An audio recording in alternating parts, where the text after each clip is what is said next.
Ladies and gentlemen, welcome to a special Let's Play of The Legend of Zelda, A Link to the Past. No, I didn't forget the name of it. I just took me a while to remember, that's all. Okay, so, fun story here I have to tell you. No, not this one.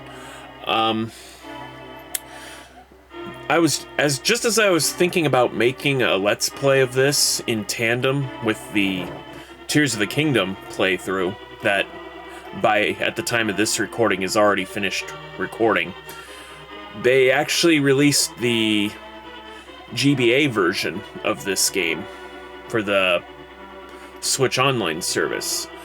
Unfortunately, the GBA version that they posted did not get the same treatment as the Game Boy Advance version of Super Mario Bros. 3. In other words, if you wanted to see like the Four Swords dungeon or a little bit of the Four Swords action, I'm sorry to say I don't know anybody else who has this game, and furthermore I don't have any friends. Of course, if we're talking strictly about the Four Swords dungeon, you're not really missing out on much. Basically, it's a very short but difficult dungeon with 4 branching paths leading to a 2 or 3 room mind-bending puzzle, followed by a challenging version of a boss that's already in the game. Apart from a few other things, if you were to complete that dungeon, the only thing that really happens is you get to fight 4 copies of yourself of varying difficulties, as well as get a little bit of an alternate credits sequence where you get to find out how many times you used each item. You know, how many times you swung your sword, how many times you used the Book of Medora, which, you know, I don't know any sane person who would use it more than, more than 3 times at most, but there you go. You know, I mean, it would be there. Now, unfortunately, the GBA versions of these games pretty much follow some kind of the same kind of path in which yeah, it has all the bells and whistles you remember, or improvements over the original, but unfortunately, it was intended for the GBA, which means audio-wise and screen crunch would have been rampant, which brings us to why we're playing the Super Nintendo version. We're going to go ahead and... Now, you've already seen the opening sequence, so we're going to go ahead and load in a pre-save file. Oh, spoiler alert, my real name's John, by the way. Alright, well, we'll just call ourselves Zen-Tube, because that's who I am. Now, I did say that this was a special Let's Play. Unfortunately, it's not going to be special until I get to the Dark World. So, you know, if you're watching at this point in time, you're more than welcome to skip to that part of this playthrough, but I would appreciate it if you watched it anyway, because, well, I mean, face it, I mean, this would provide a nice distraction. Oh, T and U, where are they? T. Oh, here we are. I'm not stupid, I know my alphabet, it's just, I'm so used to looking at a computer keyboard that, you know, when you arrange them alphabetically, it just messes with me. You know, I'm expecting a QWERTY keyboard. QWERTY keyboard, excuse me. Alright. Alright, so... Beginning plays at... So, you know, all the Light World plays about as you'd expect here. Basically, Zelda contacts... I don't think she necessarily is trying to find you specifically. I think she actually sends a message, and your uncle here thinks that this is a message directed at him. I mean, that would be the only reason why I think your uncle would foolishly go out in a storm. I'm going out for a while. I'll be back by morning. Don't leave the house.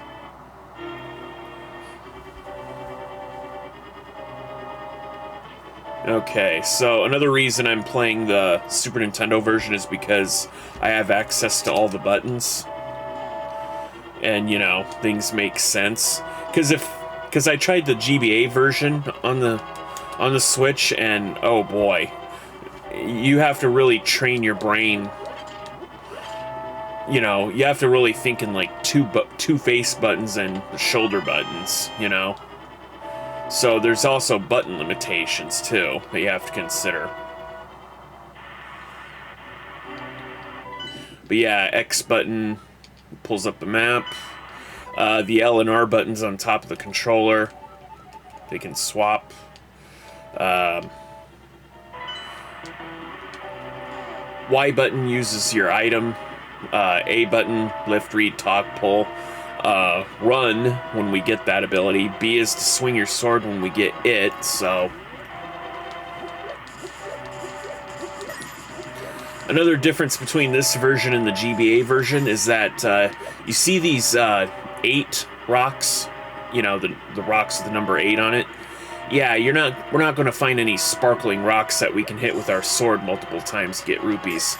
Not that you really need to, because, well, I mean, I'm also going to be playing this game optimally, so you really don't have to farm rupees all that often. Yeah, so if you waste too much time, Zelda basically nudges you to, you know, come to the garden. Here's a sign you won't see after a while. Give 100 rupees, find the descendants of the wise men, the king. So that's the only time you'll see that sign. Other times it'll be a warning that, it'll be a wanted poster looking for you. So, yeah, so you can talk to the guards outside when trying to get into the castle, but they're not going to say anything too useful. They'll basically just give you a little bit of a tutorial on the controls. Okay, so I guess your uncle was either gravely... I want to say he was gravely injured, but I'm not entirely sure. I think what happened was he dropped down this hole and, I don't know, somehow fumbled and, I don't know, maybe he stabbed himself, I don't know. Yeah, so try as you may, try as you might, you can't interact with this guy. I mean, he's not even a solid object here, so... Okay. In fact, I think if you go back... Oh, he's still there. Oh. Yeah, so you kill enemies, you know, they drop stuff. The green vials you get increase your magic, which is in the upper left corner there. One difference between the GBA version and this version is that when you get a magical item, your magic refills to full. It doesn't do that in this version. So the lamp basically lets you light torches, and fun fact, if you don't have the lamp on your personage, you can't get that thing where you can see in front of your face. Also, the lamp in the GBA version has a little bit more uses. You can use it to actually light a bush on fire or whatever, but this is the Super Nintendo version, so a lot of the improvements, quote, end quote, over the original are not here. These gold shield enemies, they won't come after you, even if you're standing right next to them. But they can still run into you and do a decent amount of damage.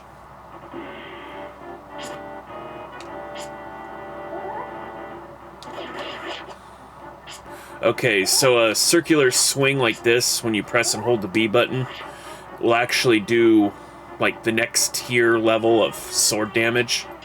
So that was like a tier 2 damage there. Pots actually do a fair amount of damage. I'd say like sword level 3 damage. Sword damage, if you look in the lower right corner here, you notice there's a number 1 by the sword. That indicates, well, this is the lowest sword you can get in the game. The highest one is level 4, which I'll be showing off.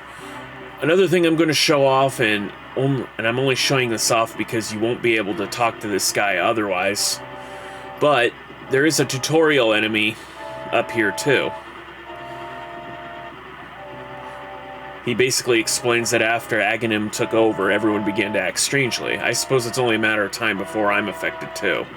And that's really all he says. And you don't have to actually press the A button to talk to him. Just walking into him triggers that scene. So, yeah, that basically just lets you know that the guards are not really acting of their own accord. And of course, you can't go through here until you get the Master Sword.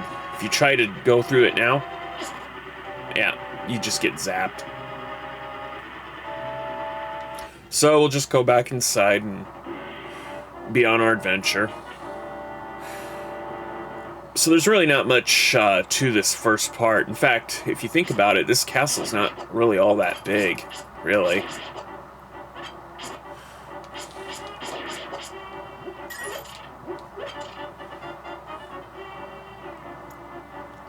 Yeah, so what you want to do is just head down in the basement, get Zelda. Oh, and that guard you talked to on top of the castle, yeah, you can come back with Zelda and he'll say the same thing, you know. He doesn't even offer to help.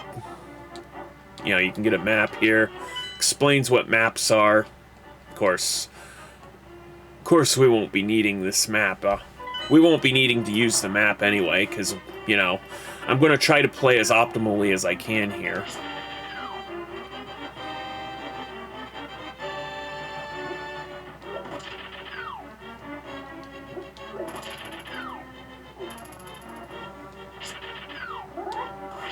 Oh, that was easy.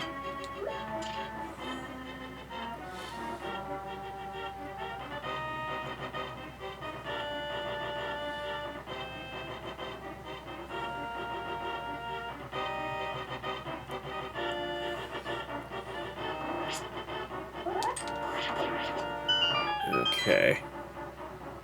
So, you want to head to the right, and you'll find your first, secondary weapon, the boomerang. Fun fact about, you know, killing stunned enemies, unless they have an important item like a key, they almost always will drop a single rupee. Apparently this is also a thing in the GBA version, but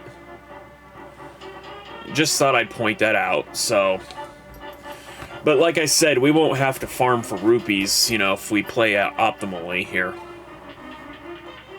When I mean play optimally, I mean like I probably won't be going for every heart container, or rather pieces of heart, because again, we're playing this on the Switch, so we actually have access to save states and can even fast forward our mistakes and such.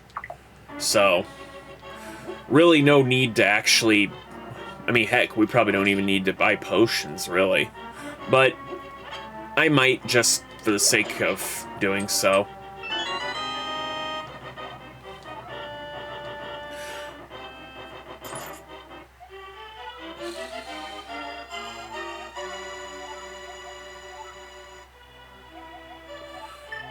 Not at all. So, yeah, if you say you don't understand, they'll basically just repeat what they say. They don't dumb it down for you. So, Zelda here doesn't really tell you anything anyway, other than, oh, I fear the worst for my father. We gotta get out of here.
Is it this way?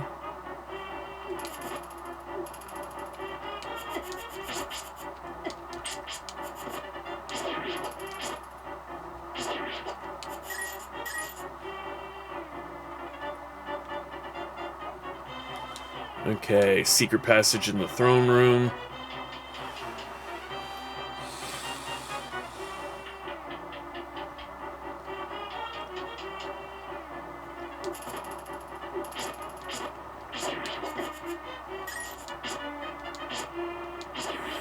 I didn't have to fight these guys, but I think it would make the most sense to fight them. Oh, one other thing. You see these curtains? Yeah, it's something they don't teach you, and it's something they never teach you in this game. But yes, if you see curtains, you can open them up with your sword. We will actually be opening up a couple curtains in this game, so.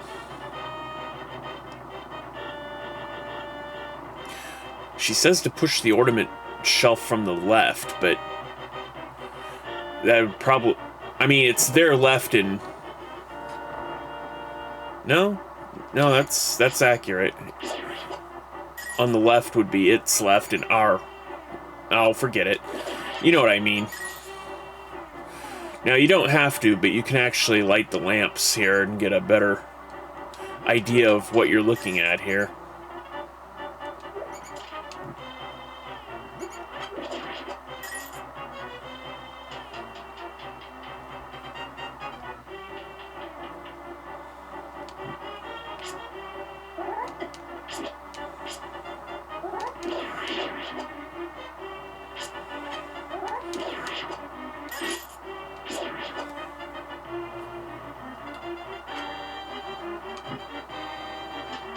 Yeah, so if you didn't have the lamp for whatever reason, you wouldn't be able to push the mural to get in here, so...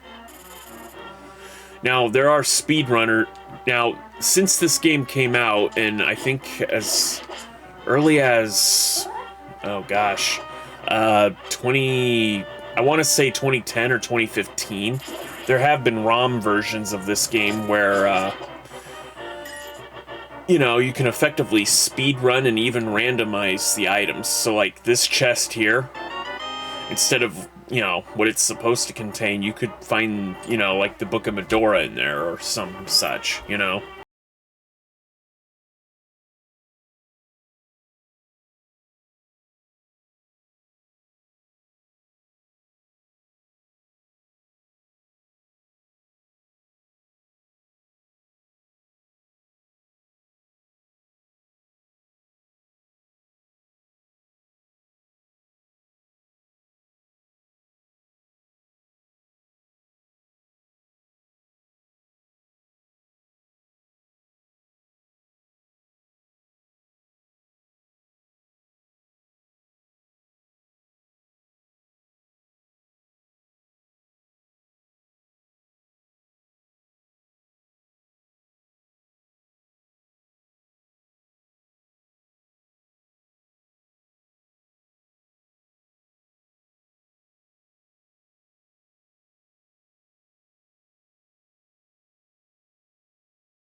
Sometimes, not often, lighting a torch in one room, the light actually carries into the other rooms. So, like I said, you don't have to light the torches if you know where you're going, so I'm just doing it so that I can get so we can get a better view. Okay, so, fun fact, this particular part, ooh, 20 rupees. This particular room always stumped me as a kid because, I mean, clearly you can destroy that wall, but at this point in the game you don't have any bombs. And good luck getting any to drop this early in the game. I never knew this until, oh gosh, I think it was the Super Gaming Brothers Let's Play of this game. You know, sometime before they ceased to exist, you know, as a channel. But yeah, like, you can... that graveyard in which you get the cape, yeah, there is a grave that actually leads you back into that room. So you're supposed to basically come here afterwards. You don't miss out on much. There is a cache of 30 rupees, or 300 rupees. Okay, so she tells you to pull the switch, but she doesn't go out of her way to say which one. Like, you can come over here, and, you know, if you're ever confused on which switch you're supposed to pull, it's the one where she gives you an explanation on how to pull a one. Hey? See, she never gave you an explanation of this one. I'm gonna go ahead and pull it anyway. You know, just for laughs.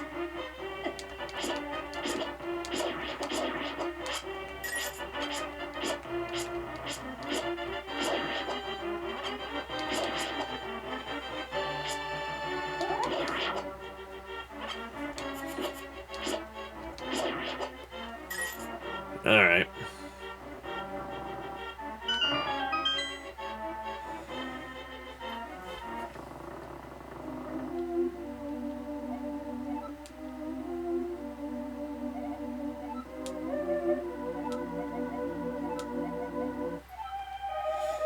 Okay, so basically you basically have a conversation with the priest in Zelda, who basically tell you that in order to combat the wizard, you'll probably need the Master Sword.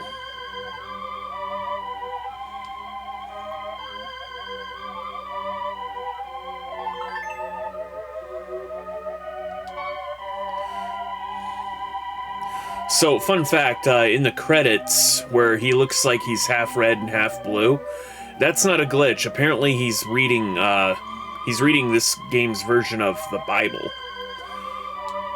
I never knew that until I saw speedrunning, the credits for the speedrunning randomizer, where it said, read a book. So... Oh, and this is one of the only times you'll find a full heart container in a chest, so...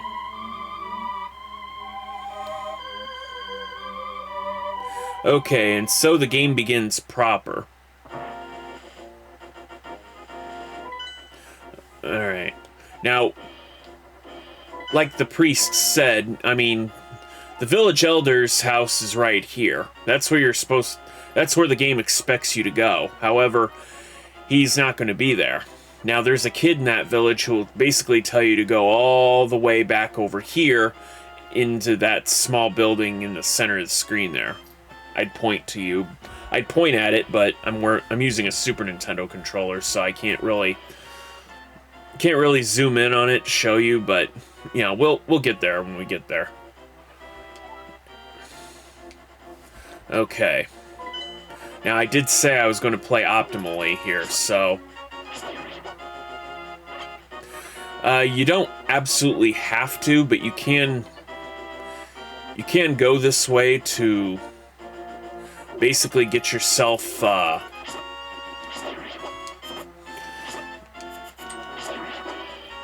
you can go into the forest where the Master Sword is and actually pick up an item that can only be found here. Now since I'm already here, I may as well grab this now since we're here. But yeah, you come here, you can get a piece of heart. So, apart from fighting monsters, apart from beating bosses, you can get pieces of heart, which if you get 4, you get a full heart container. But most people already knew that by this point. But anyway.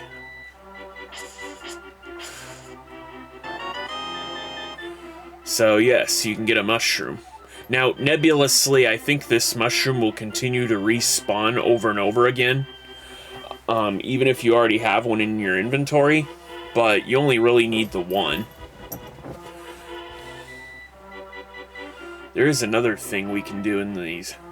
Oh, no, not that way. Oh, where is it? Do I have to come in from another angle, or... I think it's just up here, right?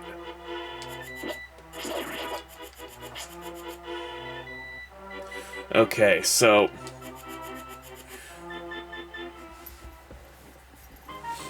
if you're ever short on rupees,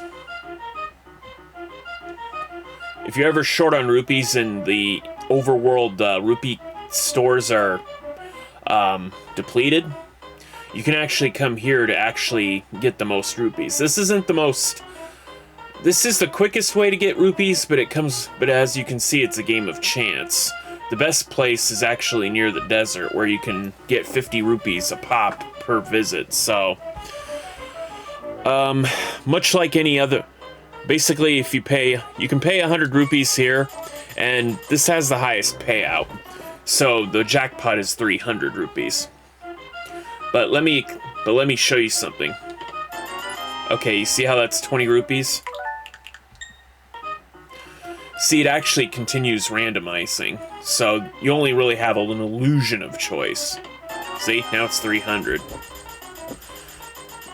I mean, you can do that trick with the in Super Mario Brothers 3, where Toad presents you 3 chests and you pick one. Yeah, it's the same thing. The items constantly randomize. So it's just an illusion of choice. I guess I can do it. I guess I can go ahead and do this again. Why not? I mean, it's really only a profit of 200 rupees, but okay. Alright, I think that's good enough. Alright, so we're coming up on time here, so let's try to make our way out of the forest if we can. Yeah, you got thief characters that'll steal your stuff. He doesn't steal anything important, just some bombs, arrows, and rupees. Of course, we don't have any of those. Aside from rupees, we don't really have much to our name, so...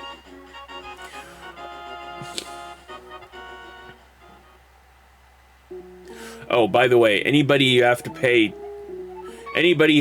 rupees to that don't give you an item will actually fill your heart containers. So, if for whatever reason you came back to this game and don't know where you are in the story, they'll basically tell you. They're not really a fortune teller, they just remind you what you're supposed to do.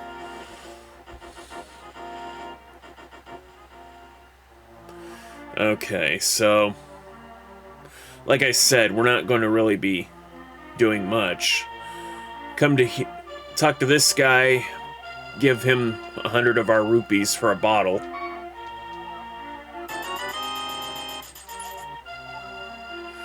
And then we can go down here. You wouldn't know this unless you read Nintendo Power, but you can actually come to this building here and actually enter from the back. And it's, the rear of the bar. Honestly, from a design standpoint, I really don't understand what this part of the bar is supposed to be.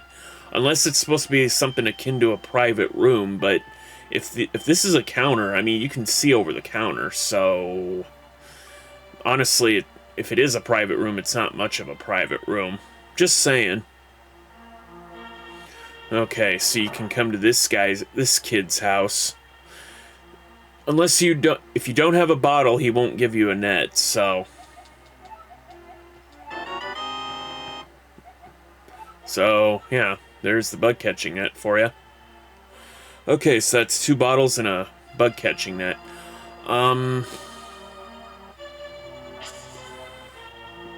Okay, but we are going to need some bombs, so...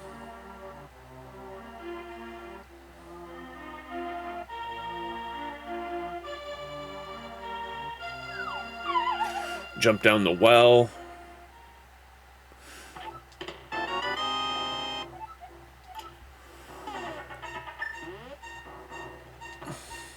So, at this stage of the game, the max amount of bombs and arrows you can hold up to is 10 bombs and 30 arrows.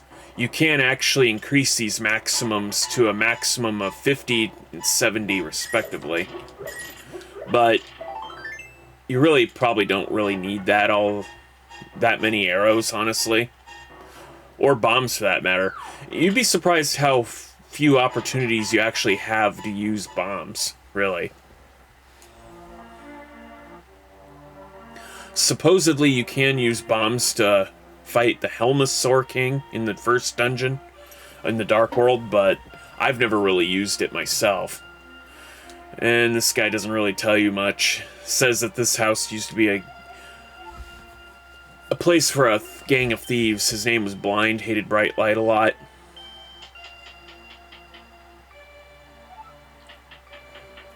Okay, we'll just put that here. Since we're already here, we're going to go ahead and just solve this puzzle here. I mean, it's not much of a puzzle, really. But if you do complete this, you do get a nice 80 rupees, so...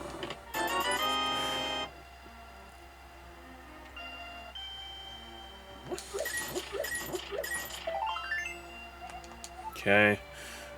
And there is one more piece of heart in the, in a race track, on a race, track. Actually, can I get a bomb here, too? No? Okay.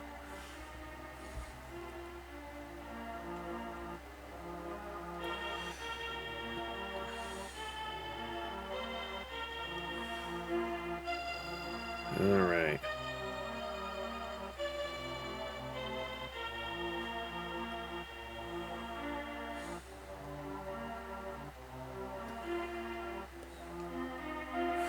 Okay, so this is the library right here. We will be coming back here for... See that book up here? Yeah, we need the Pegasus boots to actually get that. Because, you know, I guess Link can't, you know, rock a shelf back and forth, you know, and knock over an entire bookshelf, I guess, so... Okay. There's absolutely no reason to talk to this guy or his identical brother in the next room.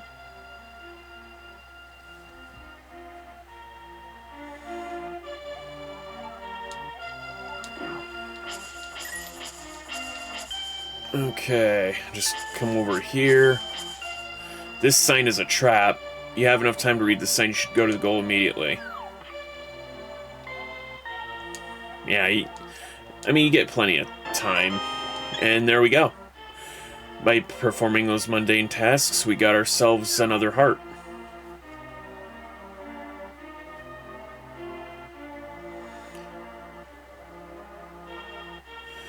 Okay.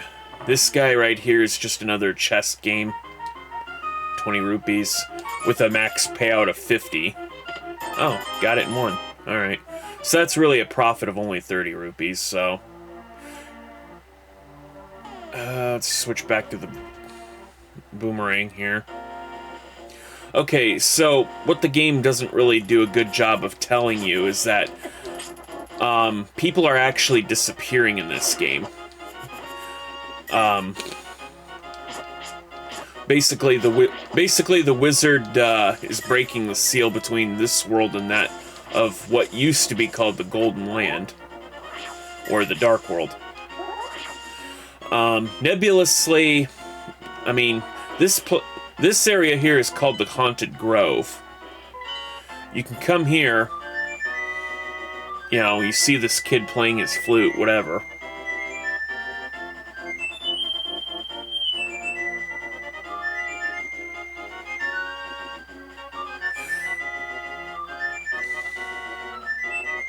I mean, you can try to talk to him all you want, but then he just vanishes, right?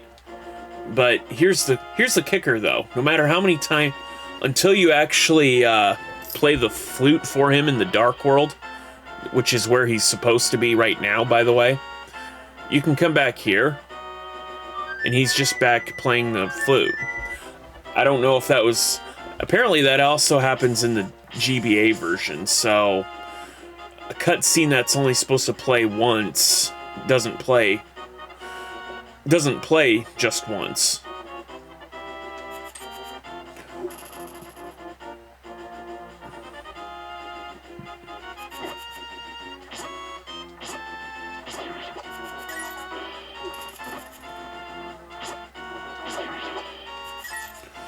Alright.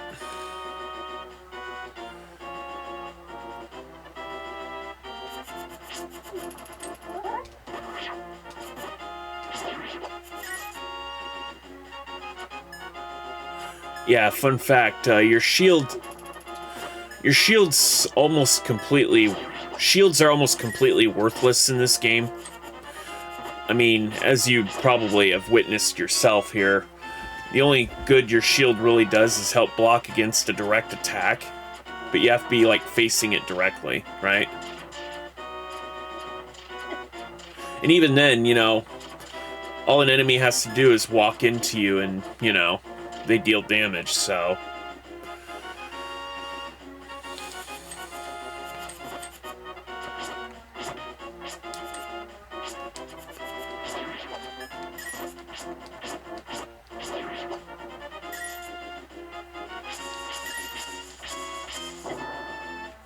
Yeah, you gotta be careful. Sometimes you can find bombs inside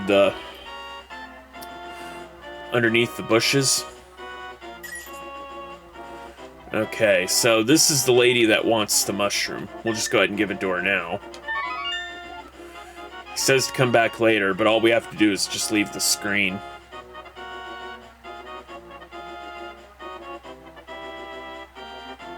And when we go inside, we will get a bag of magic powder. If you ever need a refill on life, you can just talk to the assistant and she'll hook you up, you know. Because we can afford it, may as well just buy 2 of these, why not? Now don't worry, something tells me we'll be earning and we'll have enough rupees by the time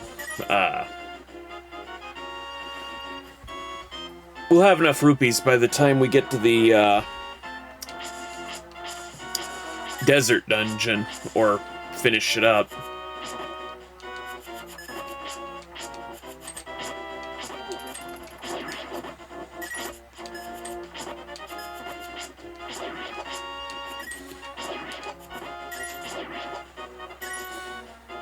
One thing I never noticed as a kid is that you see these patches of grass? It's an arrow. Never knew that as a kid. And in the Dark World, there's, you know, one pointing in the opposite direction.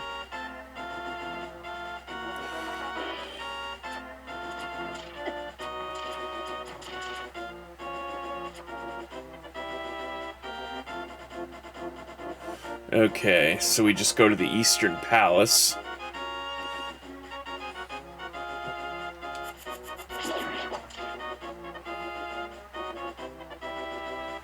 Alright.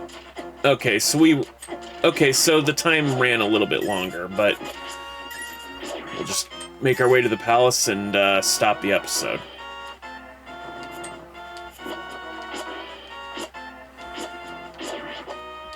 I'm not entirely sure, but I think those are Stalfos enemies. Yeah, there's a lot of Zelda games have Os enemies. You know, there's Beamos, Stalfos, Stalfos, Wolfos. Yeah, I don't get it.